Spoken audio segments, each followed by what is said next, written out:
Important बात यह है कि आप नई गाड़ी खरीदें या पुरानी खरीदें। आप जब गाड़ी खरीद रहे हैं तो आपके फाइनेंशियल डिसीजन आपको कैसे लेने हैं। तो बहुत सारे लोगों का ये प्रश्न, सर आपके पास कौन सी गाड़ी है और आपने कैसे शुरुआत। सबसे पहले गाड़ी खरीदी मारुति 800। मारुति 800 के बाद मैंने खरीदी वैगनार। वैगनार के बाद मैंने खरीदी होंडा सिटी। होंडा सिटी के बाद मैंने खरीदी टाटा सफारी। टाटा सफारी के बाद मैंने खरीदी ऑडी A6।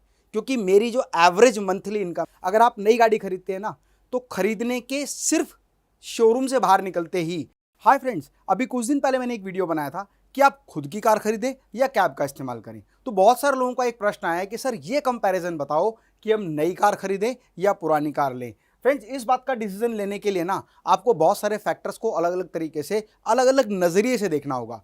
कई बार कार को लेकर, नई कार या पुरानी कार को लेकर आपकी इमोशनल वैल्यूज़ जुड़ी होती हैं, तो आपको डिसाइड करना है कि आपकी इमोशनल वैल्यू क्या कहती है कि आप नई कार खरीदें या पुरानी कार लें। या सोशल स्टेटस की वजह से भी कई बार हम ये डिसीजन लेते हैं कि मुझे नई कार खरीदनी चाहिए या पुरानी। ये आपका पर्सनल डिसीजन हो सकता है। लेकिन आज जिस विषय पर मैं बात करने वाला हूं वो है फाइनेंशियल वैल्यूज़। हमें अपनी फाइनेंशियल वैल्यूज़ को देखते हुए क्या डिसाइड करना चाहिए कि आपको नई कार लेनी चाहिए या पुरानी। फ्रेंड्स, ये आपका पर्सनल मैटर है, लेकिन जब हम फाइनेंशियल वैल्यूज़ की बात करते हैं ना तो बहुत सारी कैलकुलेशंस पर हमें ध्यान देना होता है। आज हम ये मान के चलते हैं कि आप एक गाड़ी खरीदना चाहते हैं जिसकी वैल्यू लगभग 7 लाख रुपए है। मतलब अगर वो कार आप नई खरीदते हैं तो 7 लाख रुपए में वो कार आपको मिलती है। ठीक है, तो कैलकुलेट करते हैं। अगर 7 लाख रुपए की वैल्यू की एक नई कार आप खरीदते हैं जिसका शोरूम से लेकर रोड प्राइस तक 7 लाख रुपए है, तो और आपके पास जो डाउन पेमेंट है देने के लिए वो सिर्फ 2 लाख रुपए है। जनरली हमें से हर व्यक्ति जब कार खरीदता है तो डाउन पेमेंट देता है और बाकी EMI करवा लेता है। तो मान लेता हूँ 7 लाख रुपए की गाड़ी लेना चाहते हैं, 2 लाख रुपए आपने डाउन पेमेंट दे दी, तो बाकी बचे जो 5 लाख रुपए हैं इसको आप EMI में कन्वर्ट कराएंगे। मोस्ट ऑफ द टाइम जब कार लोन की बात करते हो तो 3 साल या 5 साल के लोग कन्वर्ट कराते हैं। तो हम ये मान लेते हैं कि 3 साल के लिए आप उसको कन्वर्ट करा रहे हैं EMIs को, और रेट ऑफ इंटरेस्ट जो आपको कार लोन का मिल रहा है वो 9% है। फ्रेंड्स, ये वेरी करता है आपके फाइनेंशियल वैल्यूज़ के ऊपर। ये वेरी करता है कि 9% होगा, 10 होगा, 11 होगा या 8.5 होगा। फाइन, हम मान लेते हैं 9% का रेट ऑफ इंटरेस्ट है, तो आपकी जो EMI आने वाली है पर मंथ 15,900 रुपये अगले 3 साल तक की आपकी EMI आने वाली है। इसका मतलब टोटल जो आपने पेमेंट की है वो 2 लाख रुपए तो आपने डाउन पेमेंट दे दी, 15,900 के हिसाब से 36 EMI जो आपने दी हैं वो टोटल मिला के हो गया आपका 7,72,000 रुपये। मतलब 7 लाख की कार वैल्यू पर आपको 72,000 रुपये इंटरेस्ट देना पड़ेगा, और ये सारा का सारा पैसा आपको पर मंथ डाउन पेमेंट के साथ 15,900 रुपये के रूप में देना पड़ेगा। फाइन, ये बात आप अच्छे से समझ गए हैं। यही कार अगर आप एक सेकेंड हैंड वैल्यू में लेते हैं, मतलब जो गाड़ी आपको नई 7 लाख रुपए की मिल रही है और 4-5 साल चली हुई गाड़ी वो आप लेते हैं, तो जनरली उसकी वैल्यू 3, सवा 3, 3.5 लाख रुपए या 2.5 लाख रुपए तक मिल जाती है। मतलब 2.5 लाख रुपए से लेकर 3.5 लाख रुपए में कार वैल्यू वो आपको मिल जाती है। ओल्ड कार, वही कार जिसकी वैल्यू नई की 7 लाख रुपए। एक बात और, अगर आप नई गाड़ी खरीदते हैं ना तो खरीदने के सिर्फ शोरूम से बाहर निकलते ही उसकी वैल्यू लगभग 15 से 20% डेप्रिशिएट हो जाती है। कहते हैं ना कि हमारे इमोशंस जुड़े हुए हैं, और नई गाड़ी से इमोशन कितने दिन के लिए होते हैं? 10 दिन, 15 दिन, 20 दिन, 25 दिन, उसके बाद वो नॉर्मल बात होने लग जाती है। इसीलिए आपको ये भी देखना है कि इंस्टेंट अगर आप गाड़ी खरीद रहे हैं तो कितनी वैल्यू डेप्रिशिएट हो जाती है। तो हम बात करते हैं कि वही 7 लाख की वैल्यू की गाड़ी है और आपने 4-5 साल चली हुई गाड़ी ली है, तो उसकी वैल्यू मिलने वाली है आपको 3 लाख रुपए। अभी भी वही सेम कंडीशन है, आपके पास 3 लाख अपने खुद के नहीं है, सिर्फ 2 लाख रुपए हैं, और 1 लाख रुपए को आपने लोन करवा लिया, EMI करा लिया। उसका ड्यूरेशन भी 3 ईयर है। रेट ऑफ इंटरेस्ट मान लेते हैं सेम 9% है ना। ये कुछ वेरी भी हो सकता है, सेकेंड हैंड कार में थोड़ा ज़्यादा भी होता है, मैं 9% मान लेता हूँ। तो आपकी पर मंथ जो EMI आने वाली है वो 3100 रुपये आने वाली है। इसका मतलब टोटल पेमेंट जो आप देंगे 2 लाख रुपये डाउन पेमेंट, 3100 की EMI 36 महीने के लिए 3,11,600 रुपये आप देने वाले हैं। मतलब 11,600 रुपये आपका क्या होगा, इंटरेस्ट वैल्यू हो जाएगा जो आप वहाँ पे करेंगे।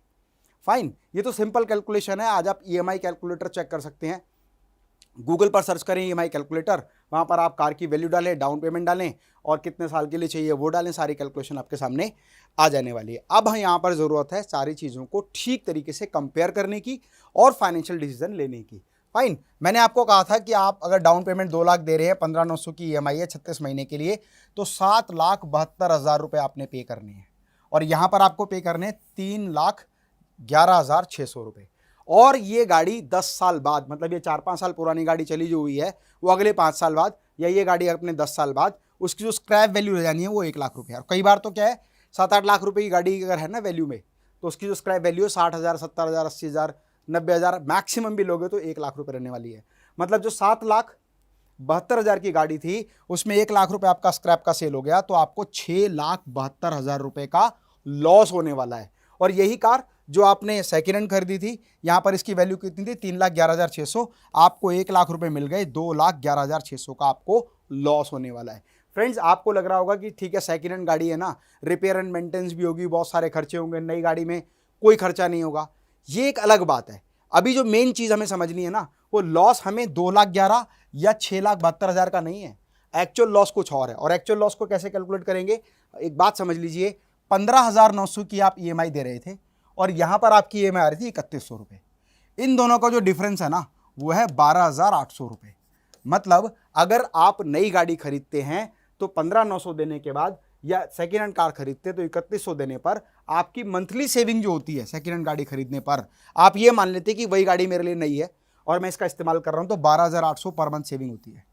अगर आप इस 12,800 को सही तरीके से इन्वेस्ट करते हैं हर महीने, मैं मान लेता हूं, तो आपको जो टोटल इन्वेस्टमेंट वैल्यू आपकी होने वाली है 12,800, और आप 6 साल के लिए हम एक एवरेज कर लेते हैं, 12/6 महीने के लिए, तो 9,21,600 आपकी टोटल इन्वेस्टमेंट होने वाली है। और कंपाउंड इंटरेस्ट की बात करें 7.5% आप एफडी कर देते हैं, आप शेयर मार्केट में इन्वेस्ट करते हो, और शेयर मार्केट में मिलने वाला रिटर्न आपको 8%, 9%, 12%, 20% तक भी हो सकता है, लेकिन हम एक बेस प्राइस कैलकुलेट करते हैं, 7.5% से आपको कंपाउंड इंटरेस्ट मिलने वाली है। टोटल जो वैल्यू आपकी होगी वो होगी 11,66,600 रुपए।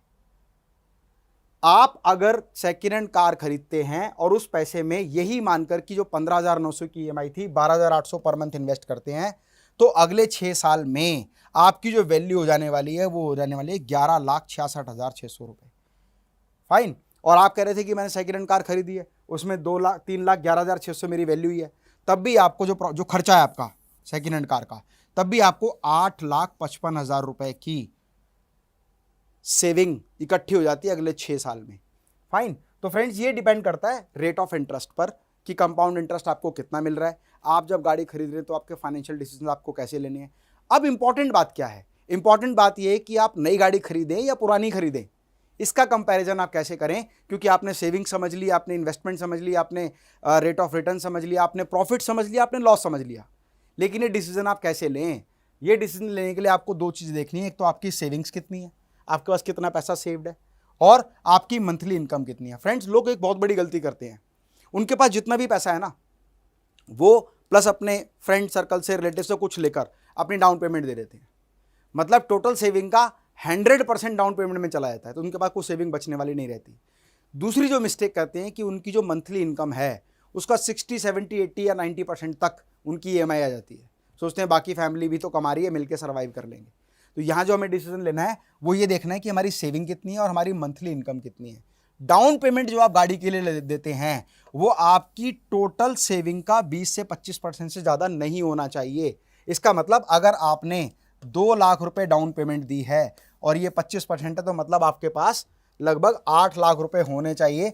जब आपके पास सेविंग में 8-10 लाख रुपए हो ना, तभी आप 2 लाख रुपए की डाउन पेमेंट देकर गाड़ी खरीदें। इसके अलावा कहते हैं ना, ईएमआई कितनी होनी चाहिए, आपकी मंथली इनकम की 7 से 10% से ज़्यादा ईएमआई नहीं होनी चाहिए। मतलब अगर आपकी ईएमआई 15,900 रुपये आ रही है या 16,000 रुपये आ रही है, तो लगभग 1-1.5 लाख रुपए आपकी सैलरी होनी चाहिए। 1.5 लाख रुपए महीना कमाते हों तो 15,900 की ईएमआई आप भरें, क्योंकि सिर्फ खर्चा ईएमआई का नहीं है, उसके अलावा आपकी गाड़ी की रिपेयर एंड मेंटेनेंस है, डीजल पेट्रोल है। और अगर इनडायरेक्ट वे में आप देखें, आप उस पैसे को सेकंड गाड़ी खरीद के इन्वेस्ट करते तो शायद आप बहुत अधिक आगे हो सकते थे। फाइन। और बहुत सारे लोगों का ये प्रश्न, सर आपके पास कौन सी गाड़ी है और आपने कैसे शुरुआत की। मैंने सबसे पहले गाड़ी खरीदी मारुति 800। मारुति 800 के बाद मैंने खरीदी वैगनार। वैगनार के बाद मैंने खरीदी होंडा सिटी। होंडा सिटी के बाद मैंने खरीदी टाटा सफारी। टाटा सफारी के बाद मैंने खरीदी ऑडी A6। ऑडी A6, और बीच में और भी कुछ ऐसी गाड़ियाँ जो मैं कैलकुलेट नहीं कर पा रहा हूँ। और इतनी सारी गाड़ियाँ मैंने कैसे ऑक्यूपाई की, क्योंकि मेरी जो एवरेज मंथली इनकम है ना, वो लगातार बढ़ती चली गई। फ्रेंड्स, आप कोई भी गाड़ी खरीदें, नई खरीदें, पुरानी खरीदें, कम वैल्यू की खरीदें, ज़्यादा वैल्यू की खरीदें, आप सिर्फ ये कैलकुलेट करें कि आपके पास टोटल सेविंग कितनी है और आप कितना पैसा उसमें डाउन पेमेंट में आप इन्वेस्ट कर सकते हैं, और आपकी टोटल इनकम का कितना % आपकी ईएमआई आने वाली है। अगर इन बातों को आप ध्यान रखते हैं तो आप आसानी से डिसीजन ले सकते हैं कि you have to buy a new car और ओल्ड कार। स्वस्थ रहें, मस्त रहें। मैं डॉक्टर अमित माहेश्वरी आपके सुनहरे भविष्य की कामना करता हूं। जय हिंद, जय भारत।